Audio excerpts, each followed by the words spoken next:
오늘 이 시간은 베드로의 세 번 부인, 베드로의 세 번 부인이라는 제목으로 함께 은혜를 나누고자 합니다. 저는 오늘 베드로의 세 번 부인함을 바라보면서 진정한 크리스찬들의 모습이 어떤 것이며 또 우리는 어떻게 살아야 되는가, 또 어떻게 살고 왔는가 한번 깊이 생각해 보고자 합니다. 이 세상은 참으로 믿음 지키기가 어렵다고들 많은 분들이 말씀을 하십니다. 10년을 믿으셨건 20년을 믿으셨건 그 이상이건 한 목소리로 말씀하시는 것이 믿음 지키기가 어렵더라.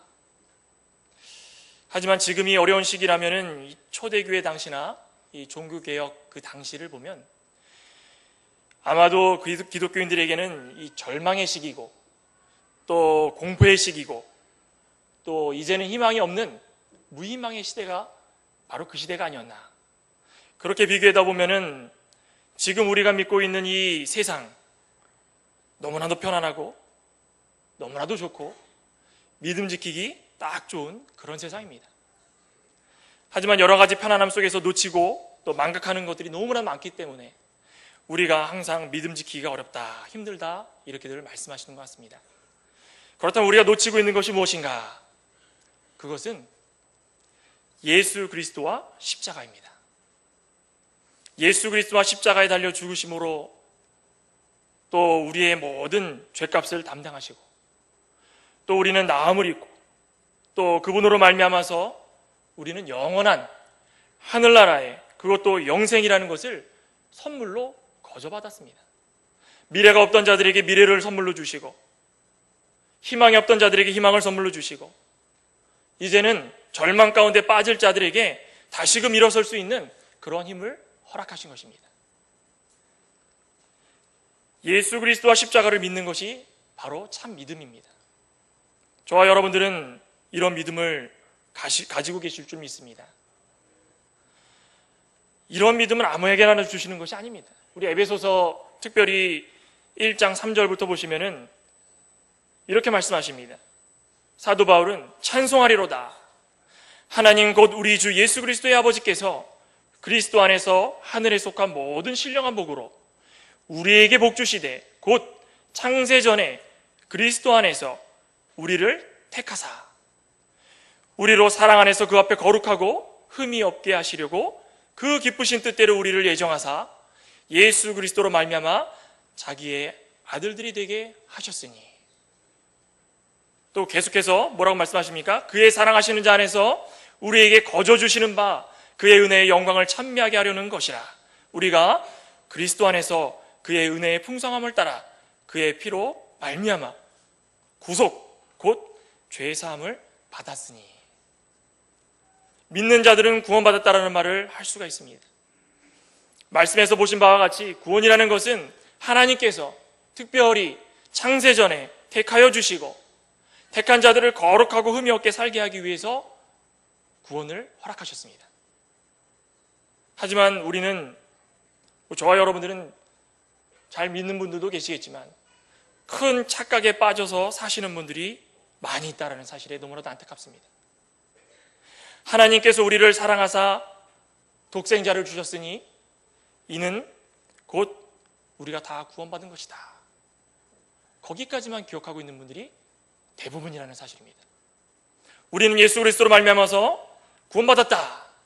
거기까지만 기억하고 산다면 말씀을 순종하지 않는 것입니다.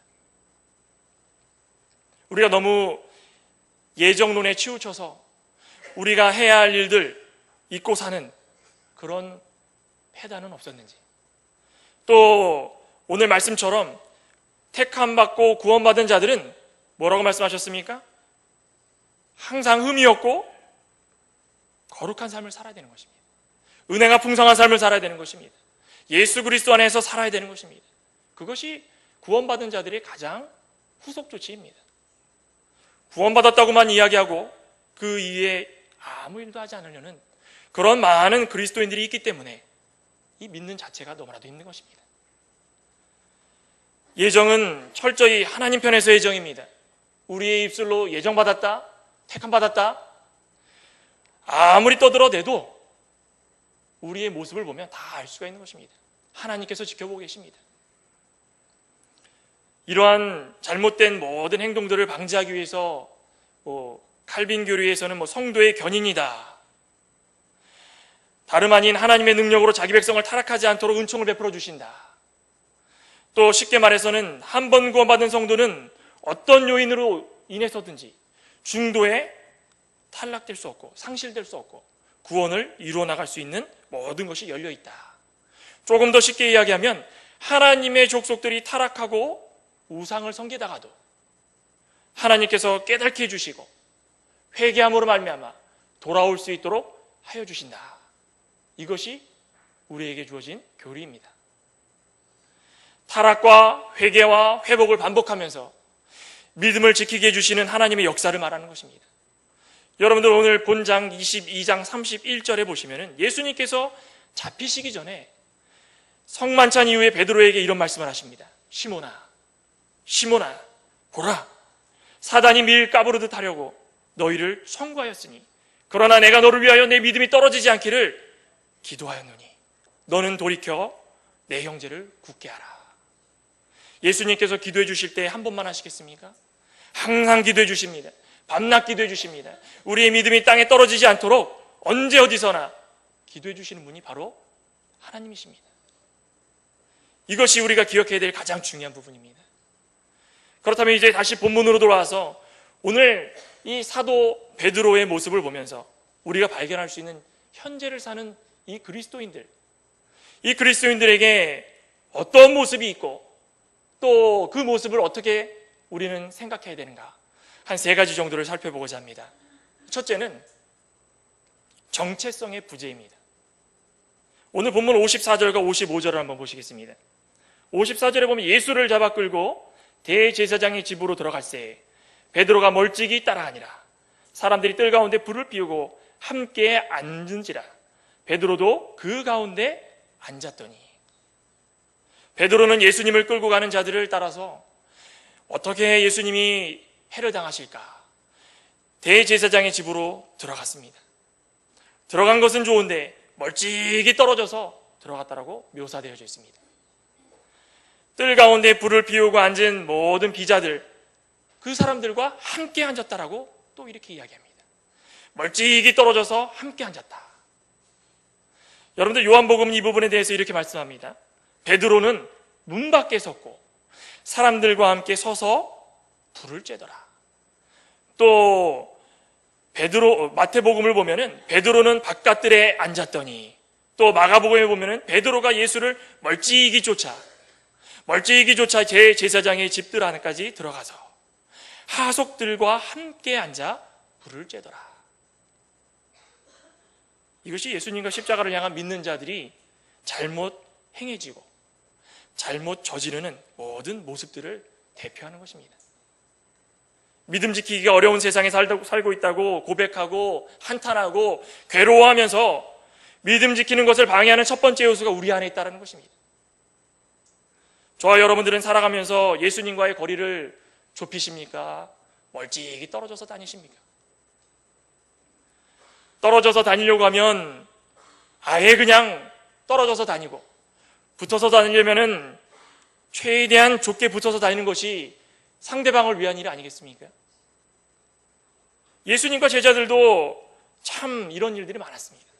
베드로도 한 제자지만 제자들은 3년 반이라는 기간 동안에 예수님과 동고동락했습니다. 힘든 일, 어려운 일 다 겪어가면서. 하지만 예수님과 제자들 사이에는 거리가 좁혀지지 않았습니다. 12명으로 택하여서 1명은 배신을 하고, 또 나머지 11명은 예수님 주위를 맴도는 그러한 일을 저질렀다는 것입니다. 풍랑 위의 배에서 바다 한가운데로 걸어오시는 예수님을 귀신이다라고 착각하고 두려워 떨고, 예수님께서 시장하시다고 먹을 것을 달라고 했을 때도 걱정하는 제자들, 또 예수님께서 잡히시기 전에 기도하러 겟세마네 동산에 가셨을 때도 제자들은 다 잠들었습니다. 성만찬 이후에 제자들은 지금 당장 일어날 일은 생각지 않고 도대체 누가 큰 자입니까? 다투기 시작합니다. 대제사장의 군병들에게 잡혀가실 때도 예수님을 붙들면서 안 됩니다, 제가 예수님을 어떻게 놓겠습니까? 하라고 얘기한 제자 아무도 없었습니다. 그저 바라보면서 제 갈 길 같습니다. 흩어졌습니다. 세상 사람들이 볼 때 예수님은 이해하지 못할 일들을 너무나도 많이 행하셨습니다. 기적과 표적을 행하시고 그런 것을 행하실 때 제자들이 그 모습을 보면서도 한편으로는 자랑스럽습니다. 나도 예수님처럼 저런 이적과 표적을 행할 수 있을까? 하지만 다른 한편으로는 내가 예수님과 엮여가지고 이 세상 사람들, 특별히 유대인, 대제사장과 또 서기관들과 바리새인들로 인해서 내가 괴로움을 당하고 부끄러움을 당할까 걱정하는 그 제자들을 발견할 수 있다는 것입니다. 이것이 다름 아닌 정체성을 부인하는 일입니다. 우리 안에는 정체성을 부인하는 일이 없기를 간절히 소망합니다. 구원받은 크리스찬으로서 당당하게 사람들에게 다가가는 참된 믿음이 우리 안에 있기를 원합니다. 정체성을 부인한다는 말은 다른 것이 아닙니다. 자신이 가지고 있는 어떤 것을 중심을 잡지 못하고 더 좋은 것을 동경합니다. 예수님을 믿는다고 하면서 예수님께서 주시고자 하는 많은 복들이 있는데도 그것이 부족합니다. 다른 것을 부러워합니다. 멀찍이 서서 자신에게 유익을 줄 수 있는 것들만 찾아다니고 자신에게 유익이 없다면 헌신은 우리에 해당되는 단어가 아닙니다. 봉사는 우리에 해당되는 단어가 아닙니다. 하나님께서 우리에게 주시고자 하는 많은 것들이 있다라고 생각할 때는 기도가 저절로 나옵니다. 하지만 우리가 힘든 일을 겪고 잘못된 일을 겪고 가족 간에 아픈 사람이 있고 또 많은 일들이 벌어지기 시작한다면 우리는 그새 정체성을 잃어버립니다. 하나님을 부인하고 예수님과 멀찍이 떨어져서 그런 일을 행하는 우리들을 발견할 수 있다는 것입니다. 잠시 정체성을 부인하고 멀찍이 떨어져 있는다는 것은 다른 것이 아닙니다. 너무나 많은 일들이 변하기 때문에 그것은 누가 봐도 다 아는 사실입니다. 여러분들 특별히 구약성경의 느헤미야를 보시면 마지막 13장에 그런 말씀이 나옵니다.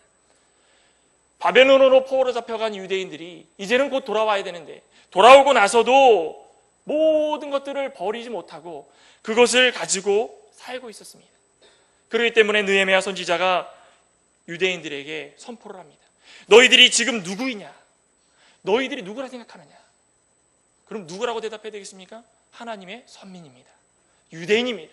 우리는 유대인입니다. 저 이방 사람들과 아무런 섞인 것도 없고 구분되는 가장 훌륭한 그런 사람입니다. 분명히 이렇게 얘기할 겁니다. 겉으로는 얘기 안 해도 속으로는 다 이야기할 겁니다. 하지만 그들의 삶을 봤더니 어떤 일이 벌어졌는가? 70년 동안 포로 잡혀가서 그들이 유대인들이라는 그 사실조차 다 잊어버렸습니다. 그리고 이방인들과 결혼을 하고 제사장들은 제사장의 직분을 잊어버린 채 자신들이 안식일을 지키고 율법을 지켜야 된다는 그 자체도 모르고 또 사람들에게 율법을 가르쳐야 된다는 사실도 잊어버린 채 모든 이방인들과 함께 섞여서 잘 먹고 잘 살고 있었다는 것입니다. 그렇기 때문에 느헤미야 선지자가 그들에게 선포합니다. 이제는 정체성을 찾아라. 너희들은 하나님께서 택하신 자들이다. 너희들이 해야 될 게 무엇이냐? 이방 사람들을 끊어내라. 율법을 세워나가라. 들어라. 지켜라. 이것이었습니다. 그것이 없다면 우리가 가져야 될 것은 아무것도 없고 희망이 없는 것입니다. 오늘 본문으로 다시 한번 돌아보면 이 베드로는 사람들 사이에 서서 함께 불을 쬐입니다. 얼마나 멍청한 짓입니까? 함께 서가지고 예수님을 바라봅니다. 여기서 눈여겨봐야 될 중요한 부분이 있습니다. 56절에 보면은 불빛을 향하여 앉았었더라. 이것은 하나님을 믿는 자들이 빛의 자녀라는 그 사실을 암시해 주는 것이 아닌가. 저는 묵상하면서 그런 것을 발견했습니다. 마태복음 5장 14절에도 분명히 말씀하지 않습니까? 너희는 세상의 빛이라. 산 위에 있는 동네가 숨기우지 못할 것이다. 베드로야, 너는 아무리 너가 숨고 사람들 옆에 서가지고 불을 쬐고 있어도 하나님께서 택한 사람이고 예수님의 제자이고 다 볼 수 있다. 우리의 모습을 숨기려고 해도 숨길 수 없는 것이 바로 이 그리스도인들입니다. 데살로니가 전서 5장 5절에도 분명히 말씀하지 않습니까? 너희는 다 빛의 자녀들이다. 낮의 아들이다. 우리는 낮의 아들이고 빛의 자녀들이고 밤이나 어두움이 우리에 속하지 않는다는 것을 저와 여러분들은 다 믿는 줄 저는 희망합니다. 희망합니다. 제가 왜 확신을 못하냐면 너무나도 많은 분들이 힘들게 사시고 있기 때문입니다. 크리스찬이라고 믿음의 자녀들이라고 한다면서 정체성이 무엇인지 알지 못하고 제대로 믿지 못하고 세상 사람들 앞에 당당히 서서 불을 쬐고 있는 이 베드로의 모습이 우리의 모습이 아닌가. 예수님과 끝까지 동행한다라고 약속을 했던 그가 지금의 모습은 온전히 사라지고 세상 사람들과 어울려서 불을 쬐고 있다. 우리의 모습이 베드로의 모습이 아니길 원합니다. 우리는 정체성을 바로 알고 그리스도인으로서 예수님을 바로 섬기는, 예수님과 가까워지는 그런 자들이 되길 간절히 원합니다. 두 번째로 생각할 수 있는 것은 베드로를 통해 볼 수 있는 믿는 자들의 모습은 바로 완전한 부인이었습니다. 완전한 부인. 이것은 말씀을 부인하는 행위인과 동시에 예수님을 부인하는 일이었습니다. 이러한 행동은 정체성을 부인한 결과입니다. 구원에 대한 확신이 없고 크리스천으로서 당당하게 살지 못하고 세상 사람들과 섞여서 지내다 보고 사람들과 어울려 지내다 보니 말씀과 멀어지고 예수님을 부인하게 되는 것입니다. 베드로는 불을 쬐고 있던 중 그곳에 함께 있던 자들로부터 질문을 받습니다. 여보시오. 이 사람도 그와 함께 있었습니다. 당신도 그 당이지 않습니까? 아, 맞습니다. 저 사람은 예수님께서 잡히실 때 함께 있던 사람입니다. 저희가 맞습니다. 베드로는 적지 않게 당황했을 것으로 생각됩니다. 한 사람의 말이 끝날 때마다 기다릴 시간도 없습니다. 이 사람도 그와 함께 있었던 사람입니다 했더니 뭐라고 합니까? 내가 저를 알지 못하노라. 또 뭐라고 합니까? 이 사람이 맞습니다. 예수님이 함께 있던 그 당의 요원입니다. 이 사람아 나는 아니로다. 마지막에도 그들 중에 있는 것을 봤습니다 했을 때 뭐라고 합니까? 이 사람아 나는 너 하는 말을 알지 못하노라. 심지어 마가복음 14장 보면 뭐라고 되어 있습니까? 71절에 저주하며 맹세했다. 나는 정녕 그를 알지 못한다. 나에게 그 사람의 이름을 언급하지 말아라. 이게 베드로의 고백이었습니다. 예수님의 제자로서 언제 어디서나 다혈질적으로 행동하면서 예수님을 따라간다라고 자신의 입술로 고백했던 그가 장장 예수님께서 신문 받으시면서 수치를 당하시는 그 자리에서는 한없이 작아진 것입니다. 한없이 작아지자 못해 못난 사람이 되어버렸습니다. 예수님께서 잡히시기 전에 베드로의 고백을 다시 한번 떠올려 보십시오. 누가복음 22장 오늘 본장 33절에 예수님께서 이제 때가 되어 제자들의 믿음이 땅에 떨어지지 않게 기도해 주십니다. 그 말씀하실 때 베드로가 이렇게 말씀합니다. 주여 내가 주와 함께 오게도 가고 죽는데도 가고 다 준비되어 있습니다. 예수님 무슨 말씀이십니까? 그런데 막상 그때가 오니까 내가 저를 알지 못한다. 내가 저를 알지 못하니까 나에게 그 이름을 언급하지 말아라. 아마도 이런 저주와 막말을 했을 것으로 압니다. 마태복음 26장 33절에 뭐라고 나와 있습니까? 다 주를 버릴지라도 나는 언제나 버리지 않겠습니다. 다 예수님을 버릴지라도 저는 따라가겠습니다. 그리고 사도 요한은 이렇게 말씀합니다. 13장 37절에 주여 내가 지금은 어찌하여 따를 수 없나이까? 주를 위하여 내 목숨을 버리겠나이다. 이 베드로의 고백입니다. 즉흥적이고 감정적인 표현이 다 믿음이 아닙니다. 자신의 입술로 나온다고 해서 그것이 다 믿음이고 다 자신의 것이고 다 자기에게 유익이 된다면 언제 어디서나 우리가 표현과 내뱉는 말로써 사람들 앞에서 편한 말로 다 이야기하고 다닐 것입니다. 하지만 그 즉시 내뱉고 그 즉시 선포하고 그 즉시 고백하면서 사람들에게 이야기를 하면 그 당시에는 자신이 편하고 좋을지 몰라도 실천하고 순종하는 측면에서는 모든 사람에게 피해를 줄 수 있다는 것입니다. 믿음을 지키는 데 방해가 될 수 있습니다. 사도 바울의 고백처럼 능력 주시는 자 안에서 우리는 뭐든지 할 수 있습니다. 기도하십니다. 다 좋습니다. 뭐든지 할 수 있습니다. 하나님께 기도하는 자마다 하나님께서 능력 주실 줄 믿습니다. 하지만 미리 앞서 나가면서 감정에 치우친 행동, 우리의 감정을 통하여서 성경을 바라보고 적용하고 그것을 통하여서 우리는 입술로 당당히 고백을 합니다.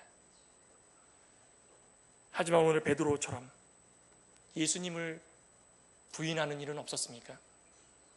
당장에 내 눈앞에 예수님을 부인하는 일은 없었더라도 우리의 말과 우리의 행동과 우리의 모습이 바로 예수님을 부인하는 일이 분명히 생활 가운데 있었습니다.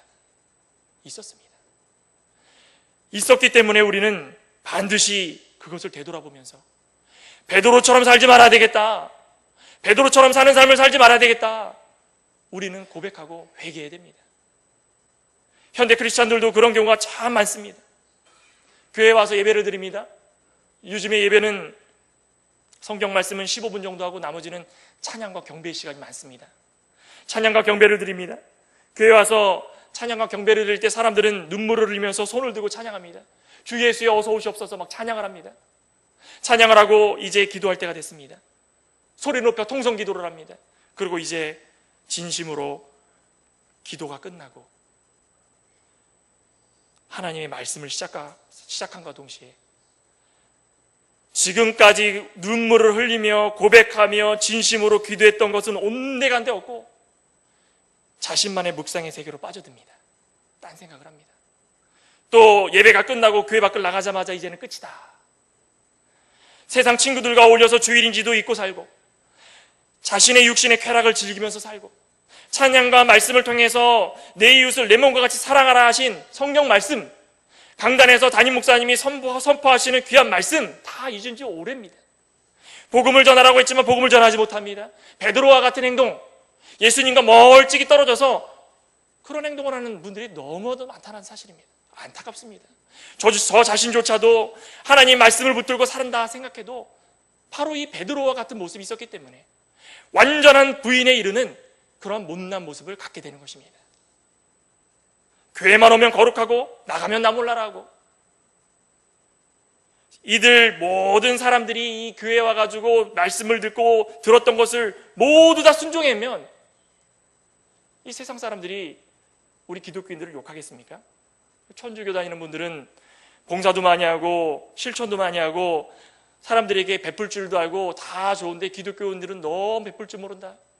교회에 가지고 말씀하면서 도대체 들은 게 뭐냐? 나는 그러려면은 기독교 안 믿겠다. 조롱거리가 됩니다. 희망이 없어 보입니다. 이것이 베드로의 부인과 뭐가 다르겠습니까? 베드로가 그 종들과 함께 멀찍이 예수님과 멀찍이 떨어져서 그 종들과 함께 불을 쬐는 모습, 그 모습과 뭐가 다르겠습니까? 베드로는 이제 마지막 세 번째 부인함 동시에 닭 울음소리를 듣게 됩니다. 그리고 자신의 내리를 탁 스쳐 지나가는 무언가를 발견합니다. 그러면서 동시에 61절에 예수님께서 돌이켜 베드로를 보십니다. 또 다른 빛이 베드로의 마음을 비추기 시작하신 겁니다. 베드로의 마음을 비추기 시작하자 베드로는 자신이 빛과 같이 살아야 된다는 것을 잊었다라는 것을 발견합니다. 그리고 믿지 않는 자들과 함께 그 자리에 있다는 것을 이 베드로는 발견을 하게 됩니다. 완전한 빛이 이 베드로의 마음을 비춤으로 예수님께서 말씀하신 그 말씀들이 하나씩 생각나기 시작합니다. 예수님께서 뭐라고 말씀하셨습니까? 베드로야, 내가 너의 마음을 다 안다. 하지만 내가 뭐라고 했느냐? 오늘 닭 울기 전에 내가 3번 나를 부인한다. 분명히 말하지 않았느냐? 조금은 더 신중하게, 조금은 더 진지하게 내 말을 듣고 내 말을 들은 이후에 그것을 마음속으로 깊이 새긴 후에 그리고 행동했다면 얼마나 좋았겠느냐? 얼마나 좋았겠느냐? 아마도 예수님께서 베드로를 쳐다보시면서 그렇게 생각하지 않았을까? 이 말씀이 베드로뿐만 아니라 우리의 마음에도 다가오기를 원합니다.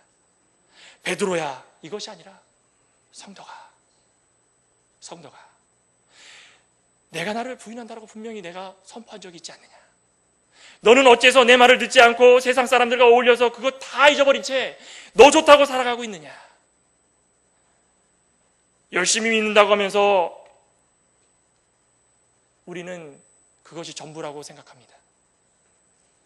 순간순간 말씀을 부인하고 예수님을 부인하는 우리의 모습을 발견하면서도 예수님의 빛, 예수님께서 우리를 바라보시는 그 바라봄, 그것을 깨닫지 못하고 예수님께서 우리를 위해서 항상 깨어 기도하고 또 하나님께서 불꽃 같은 눈동자로 우리를 지켜주신다는 걸 잊어버린 채 항상 우리의 마음대로, 우리의 뜻대로 살아갔기 때문에 하나님께서 우리를 바라보실 때 예수님과 같은 마음이지 않겠습니까?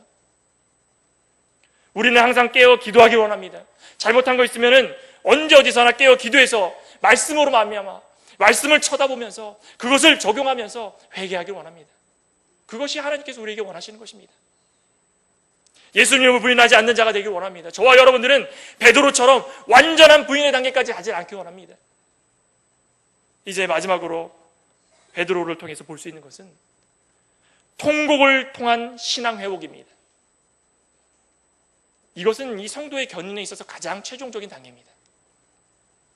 자신의 정체성을 부인하고 말씀과 예수님을 부인한 죄를 범했을지라도 하나님께서 택하신 백성들이 구원받기로 작정된들이라면 분명히 통곡의 단계를 거쳐서 회복되게 해주시겠다. 그것을 말씀하시는 것입니다. 오늘 본문 마지막 절에 베드로는 예수님의 말씀이 생각난과 동시에 자신의 부끄러운 모습을 감출 수 없어서 밖으로 뛰쳐나갑니다. 그리고서 뭐합니까? 심히 통곡했다. 여러분들이 통곡하다라는 말은 성경에서 많은 곳에서 쓰였습니다. 특별히 예수님도 통곡하셨습니다. 예수님께서 통곡하셨을 때는 요한복음 11장 35절에 나사로의 무덤에서 그 앞에서 예수님께서 눈물을 흘리시면서 바라봤습니다. 여기에 그 통곡하다라는 것은 진심 어린 눈물입니다. 하지만 예수님께서 나사로의 무덤에서 보이신 그 눈물은 세상 사람들이 나를 바라보지 못하고 이 죽음 앞에서 추한 모습을 보이면서 다 죽었습니다. 희망이 없습니다. 그러한 자들을 바라보면서 안타까워서 흘리시는 눈물이었습니다. 하지만 그런 무지몽매한 자들을 향해서 예수님께서 눈물을 흘리시는 그 눈물과 이 베드로의 눈물은 달랐습니다. 베드로는 자신이 불쌍하고 한없이 작아 보이고 불순종한 죄를 통하여서 자신이 빛 가운데서 드러난 그 죄들이 너무 안타까워서 그것이 안타까워서 울기 시작하시는 것입니다. 회개의 울음입니다. 회개의 눈물입니다. 여러분들이 통곡하다라는 말이 단순하게 이런 것이 아닙니다. 하나님 저의 죄를 용서해 주시옵소서. 하나님 저의 죄를 용서해 주시옵소서. 이게 통곡 아니겠습니까? 붙들고서 흔드는 것입니다. 붙들고서 흔들 때에 하나님께서 들어주십니다. 누가 믿음이 있다고 해가지고 속삭이고 하나님 저 들어주시면 듣고 안 들어주시면 안 듣고 제가 할 일이 바쁜데 언제 기도하고 있습니까? 목사님께서 기도하라고 했는데 기도 못해도 하나님 제 심정 다 아시죠? 그런 거 안 통합니다. 베드로와 같은 모습이 되지 않기 위해서는 좋은 모습을 가졌다면 좋았지만 만약에라도 예수님을 부인하는 단계까지 갔다면 통곡의 신앙이 있어야 되는 것입니다. 눈물로서 회개해야 되는 것입니다. 돌아올 시기를 바로 알고 회개하는 자들이 복된 것입니다. 현재를 사는 우리의 입으로 베드로와 같은 믿음을 갖게 해달라고 기도해 보시겠습니까? 저는 그러기를 원합니다. 항상 희망합니다. 돌아올 시기를 바로 아는 자가 참되다. 그 말씀을 기억하시면서 항상 하나님께 제 타이밍은 언제입니까? 제가 항상 못난 짓, 잘못된 짓, 억울한 거 다 세상 사람들에게 풀고 나쁜 짓을 저지르고 사람들이 볼 때 내가 그리스도인지도 모르고 어느 날 갔더니 당신 교회 다니십니까? 이런 말을 듣는 제 입장에서 볼 때는 언제가 타이밍입니까? 언제가 가장 적격의 시간입니까? 하나님 알려주시옵소서. 붙들길 원하십니다. 하나님께서 알려주실 때에 눈물로써 회개하면 하나님께서 들어주십니다. 저는 믿습니다. 이런 아들의 비유에서도 분명히 말씀하지 않습니까? 분깃을 다 하려고 해가지고 먼 나라로 나가서 방탕하고 다 탕진하고 이제 돌아옵니다. 아버지께서 뭐라고 하십니까? 네 이놈, 너는 당장 우리 헛간에 가서 3일간 굶어라. 3일간 굶고 너가 뭘 잘못했는지 나한테 반성문을 써라. 이렇게 말씀하신 적 아무 번도 없습니다. 아버지께서 어떻게 하십니까? 잔치를 배설합니다. 껴안아줍니다. 가장 좋은 것으로 다 주십니다. 장신구를 주십니다. 하나님께서 원하시는 것이 바로 이런 것입니다. 돌아올 시기를 아는 자. 잠시 방황하고 말씀을 순종지 못하더라도 시기를 알고 다시 돌아와서 철저히 변화된 모습을 보일 때에 하나님께서 진심으로 사랑하실 줄 믿습니다. 그들을 안으시고 통곡함으로 말미암아서 회복되는 신앙을 갖게 되길 간절히 원합니다. 예수님께서 베드로를 쳐다보실 때 베드로가 말씀이 생각났습니다. 쳐다본다. 그냥 쳐다보는 것이 아닙니다. 이렇게 쳐다보면서 어떻게 생겼는가? 이것이 아닙니다. 사랑스럽게 진심으로 베드로를 바라보십니다. 내가 널 다 안다. 그러면서 진심 어린 마음으로 그 베드로의 마음을 다 읽으십니다. 자신의 스승을 배신하고 이제 말씀이 생각났을 텐데 그 마음이 얼마나 복잡했겠습니까? 그 예수님, 너가 지금 할 수 있는 거 아무것도 없다. 너가 지금 할 수 있는 거 말씀대로 다시 살기를 고백해라. 너가 지금 할 수 있는 건 너의 죄를 용서하고 용서해달라고 회개하고 나에게 또 하나님께 다시 다가와서 변화되는 그 모습을 갖길 간절히 원한다. 이것이 예수님께서 베드로를 바라보신 모습이 아니겠습니까? 베드로는 180도 변했습니다. 전승에 따르면 닭 올 때마다 회개 기도를 하고, 또 사도행전 3장을 보시면 성전 미문에 앉은 그 앉은뱅이를 고칠 때의 그 역사함을 보십시오. 어디 베드로가 그런 모습이 있었겠습니까? 3장 12절에 뭐라고 합니까? 왜 기이 여기느냐? 우리가 우리 개인의 권능으로 이 사람을 걷게 하는 것 생각하지 말아라. 하나님께서 예수님을 영원하게 하시고 너희가 예수님을 넘겨주고 빌라도가 놓아주기로 결단한 것을 너희가 그 앞에서 부인하지 않았느냐? 너희가 거룩하고 의로운 자를 부인하고 도리어 살인한 자를 놓아주기를 구하여서 생명의 주기를 죽였도다. 그러나 하나님이 죽은 자 가운데서 살리셨으니 우리가 이 일의 증인이로다. 그리고 이것이 바로 그 증거다. 달라지지 않았습니까? 어디 베드로가 예수님을 부인하는 모습이 이곳에서 발견이 됩니까? 베드로의 모습을 볼 수 있는 가장 중요한 모습이 바로 사도행전 3장 12절입니다. 철저히 회개했습니다. 통곡을 통해 변화되었습니다. 말씀을 부인했던 자가 이제는 말씀을 들고 사람들에게 외칩니다. 자신의 자산이 된 것입니다. 예수님과 십자가를 생각하면서 우리의 죄를 통곡함으로 말미암아서 회개하여 믿음이 다시 한번 회복되는 놀라운 역사가 우리 가운데 있기를 간절히 원합니다. 이제 말씀을 정리합니다. 많은 신학자들과 목사님들이 지금은 요한계시록 3장의 때다. 라오디게아 교회. 차지도 않고 덥지도 않고 미지근한 성도들이 너무 많다.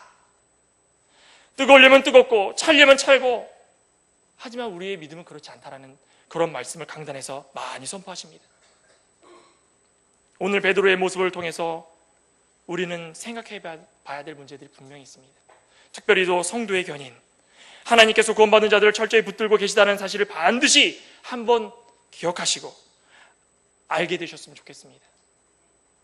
우리 믿음이 분명히 있다고 하지만 예수님과 멀찍이 떨어져서 세상 사람들과 어울려서 함께 지내면서 우리가 누구인지 정체성을 흐리는 그런 모습을 갖고 있지 않은가. 또 말씀과 예수님을 부인함으로 말미암아서 우리가 점점 교회와 멀어지는 모습이 있지 않은가. 우리는 다 돌이켜보면서 철저하게 다시금 새로워지는 모습을 말미암아 하나님의 구원 역사가 이루어지고 우리의 믿음이 다 잘 자라는 그러한 역사가 우리 가운데 있길 간절히 원합니다. 함께 기도하시겠습니다.